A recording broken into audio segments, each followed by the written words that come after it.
اليوم تقريبا كنت حظيت بشرف استقبال من طرف السيد عامل اقليم السماره، وهذا الاستقبال اللي تميز بحضور رئيس المجلس الاقليمي والسيد الكاتب العام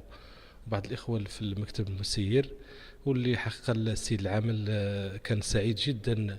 كمسؤول الاول على الاقليم كممثل صاحب الجلاله بمدينة السمارة على هذا الإنجاز، لأنه نائب رئيس الاتحاد العربي من مدينة السمارة، شاب من مدينة السمارة، واللي هذه المدينة هذه صنعت تألق في المجال الرياضي من خلال فريق وداد السمارة، واللي الحمد لله عبر على سعادته على انتخابه كنائب رئيس الاتحاد العربي، واللي تقريبا وجه مجموعة من النصائح فيما يتعلق بالأهمية ديال التمثيل ديال المملكة في هذه الإيه العربية اللي هي كبيرة كتضم مختلف الدول العربية. بالإضافة إلى ذلك قدم مجموعة من النصائح حول دعم تقييم إضافة لهذه المنطقة، لا فيما يتعلق في الجانب الرياضي ولا أيضا دور مكانتنا في هذا الاتحاد العربي باش ننشطوا حتى العمل السياسي لخدمة القضية الوطنية الأولى.